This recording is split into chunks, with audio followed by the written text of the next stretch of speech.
Okay, I want us to now go to Sergei Parhomenko, who is a colleague here at the Kennan Institute. He is a senior advisor here. He's a Russian journalist, publisher, founder of several projects aimed at developing civic activism and promoting liberal values in Russia. Sergei hosts a YouTube channel, Sуть событий. You can frequently see him as a guest on other popular YouTube streams. Sergei, I want to ask you to give us perhaps a broad overview of what Russian civil society abroad can do in response to this growing repression in Russia. What should be its mission? What should be its actions? Give us a sense of that. Thank you. Thank you, Isabella. Thank you for having me here. First of all, I want to remind you maybe the most important thing, even if my colleagues have already said so many times.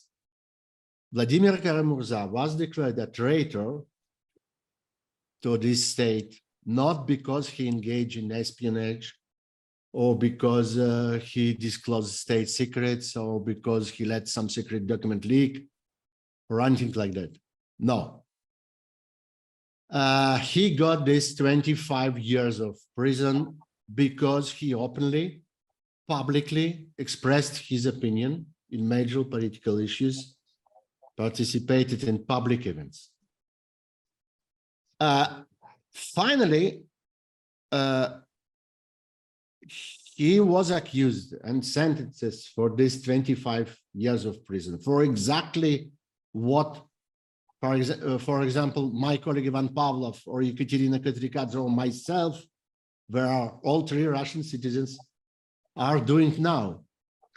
We are speaking at a public discussion now, and he was speaking at a public discussion, no difference. Of course, it was one more thing. It's the famous activity of Vladimir Kara-Murze. He spoke in various audiences for American politicians and experts, especially in the United States Congress, about the sanctions against persons who violate human rights in Russia. And he also did it openly and publicly. And the Magnitsky Act, Vladimir Kara-Murze worked for the Magnitsky Act and was one of the first inventors of idea of Magnitsky Act and partisan of Magnitsky Act. His work in particularly in American Congress was great.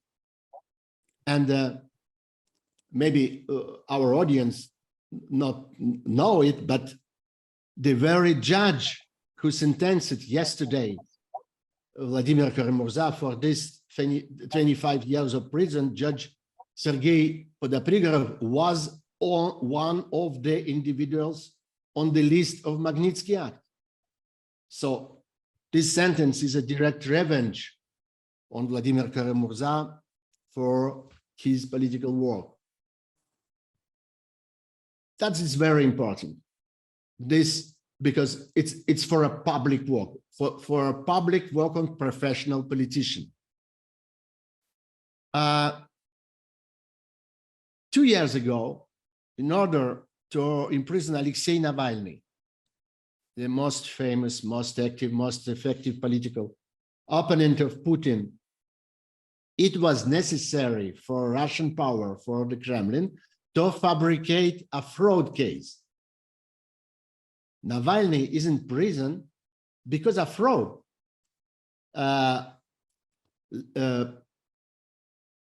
That's inscribed in his Sentences Act. This case was completely falsified. There is not a word of truth in it. And there, on the case of Kara-Murze, the accusation has already become direct, open. Putin's enemy is a state traitor now. And this is a result of these 2 years. What happened in these 2 years? War. This is what happened. The importance of this verdict is that it marks a new period, new era in the history of Russian justice, or to be more correct, Russian injustice. And this is a kind of final end of a quite a long process. We often hear today the questions of why Russian citizens do not protest against the war, why they do not speak out against totalitarian dictatorship, why they do not protest even when hundreds and thousands of men in Russia are mobilized to the front and are being killed senselessly in this war. The answer in particular is that the Russia, for at least the last 22 years, all the time of Putin power, of Putin period in Kremlin, Putin and his entourage is in power. The authority have step by step criminalized any civic activity, any activity in which it is possible to see disagreement with Putin's regime. This also happened to civic activism, to human rights activities of any kind, including ecological activists, people who fight for the right of minorities, nationalities, genders, national history, and it also applies to journalistic activity. And finally, it applies to political activity, to any oppositional activity. The sequence of events is always the same. First, this work of activists, of human rights defenders, or journalists, or politicians is declared suspicious. Then the state increased the control. Then the authority restricted, and then declare illegitimate, and finally criminal. Just recently, this process has come to its logical conclusion in the media field. The enormous number of Russian journalists in Russia are declared enemy of the state, according to the law in foreign agents. Civil rights of these people have been abolished, and right of their profession is no longer exist.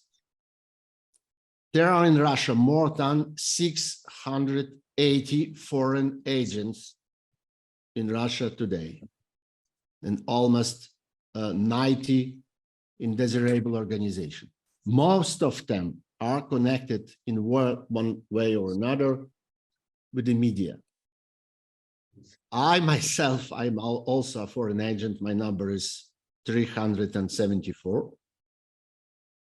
And Ekaterina Katrikadze is also on the list of foreign agents. And the World TV channel Dozhd also is a foreign agent, and Ivan Pavlov personally too, and his entire legal NGO too.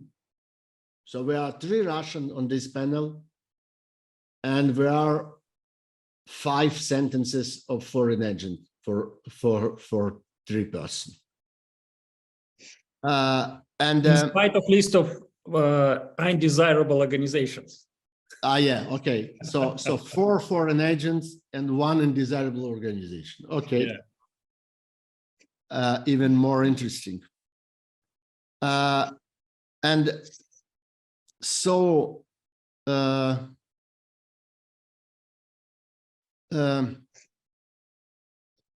this is the most important preparation for war.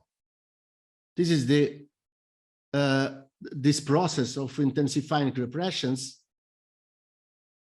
This is the process who have as a purpose is to prevent any protests or any rebellion.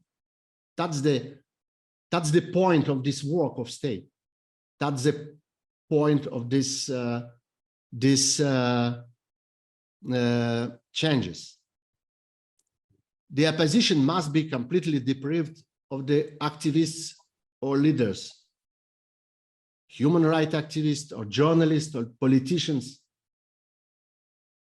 And what we are witnessing today, and this process of Kara-Murza is just the end of this story and the beginning of a new period. Two weeks ago, near Berlin, we organized a large Russian journalist conference under the auspice of Russian newsroom program organized by the Kennana Institute.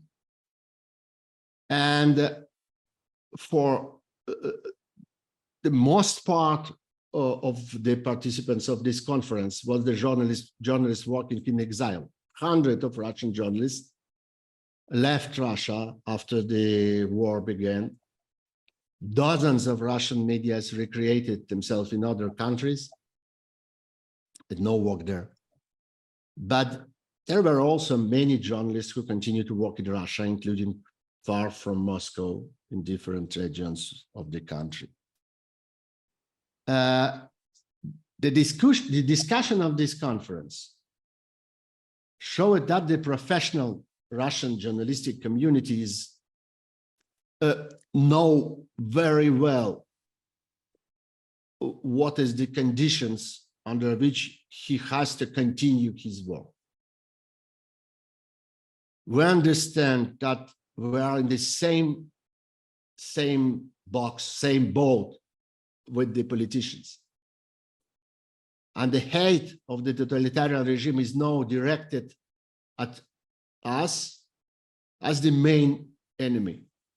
Our work is being declared step by step, not just indesirable. It's being declared a crime. And the case of Ivan Safronov, with his 22 years of prison, Ivan Safronov was sentenced also because his open public work, because of writing articles and publishing his on the newspapers, no more. So that's the demonstration of this process. It was for us that some special articles on the Russian criminal code was adopted, spreading false information about the army. It's for us, for journalists. Discrediting participants in a special military operation. It's a crime in Russia. It's a crime in Russia today to call a war a war. It's a crime in Russia to write that the Russian army is destroying peaceful Ukrainian cities and robbing and terrorizing people in Ukraine. All this is now a crime in Russia. And the most persistent criminals between journalists will be charged with high treason. And this is not just an automatic instinctive aggression for a totalitarian regime against any truth. It's a very calculated, intentional activity of the regime. In this way, it protects itself from any resistance. It guaranteed that there will be no protests, because it is the work of journalists that is the foundation of any civic engagement. People need to know the truth, and then they have a reason to protest because of this truth. Russian independent journalists know this mission, and we saw at the recent conference that they are ready to continue this work by reaching out of their audiences in Russia even from exam. Thank you. Sergei Parkhomenko, I want to ask you a question that Marsha Olive sent to us. And I think that Ekaterina Kotrikadze has already left us. She told us that she has a live broadcast coming up. But Marsha Olive is asking, how can Russia, oh, Katerina, you're here still. Okay, no, so maybe I just you want can to also say address that I'm this. sorry and I need to go live right now. And thank you again. Thank you for everything, joining us. for this Thank you for being conversation. with us. Thank you for everything you do. Thank you. Thank So you, then, guys. Sergei, this falls to you then. How can you as journalists reach Russians who remain comfortable with the Kremlin's propaganda? Is there a way to penetrate that bubble and that shell? All Russian journalists try to do it. It's the most important professional problem now. They have actually two important problems. One is what we have to do to have some sources in Russia, to have some direct information, to have correspondence and some freelancers in Russia. And the second one, and most important one, is how to reach Russian audience. Now, it's only some internet instruments. Firstly, social media help us to work with Russian audience. Firstly, YouTube. So we are very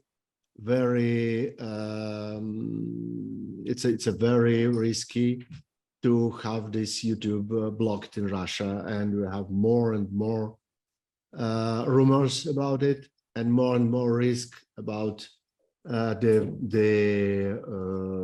ban of YouTube in Russia. It will be very important in this contact between Russian press, Russian media, and Russian audience. We need some cooperation, some help from big tech. It's absolutely sure that the reaction of this of the big companies like Google and YouTube, Facebook, all this is absolutely neutral for now. And this company, it's a very difficult to contact, very difficult to speak about Russian situation.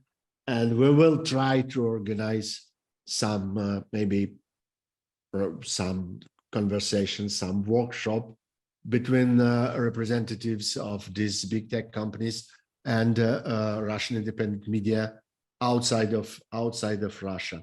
It's a crucial point now. But I'm sure we will find something, because if it's not Facebook, it was YouTube. It's not YouTube. It will be Telegram or something like this. I know some companies working hard now to create some communication possibilities for work of Russian media, even in the worst case. The worst case is the isolation, the total isolation of Russian internet from global internet. It's called, it's a very special name of Cheburnet, the isolated Russian internet, isolated itself as a fish tank with absolutely closed. But even in this situation, it's possible to find some technical decision, very difficult, very special, and it will ask some help from activists inside Russia to work with Russian public. But we hope. Sergei, thank you so much. So we have come up to the end of our event. I know Sergei Lagodinsky has to go now, and we unfortunately have many more questions that we can address. Thank you all so much for joining us. Thank you to our speakers, and we look forward to continuing this conversation. Bye-bye. Thanks so much. Thank you, Sergei. Bye. Bye.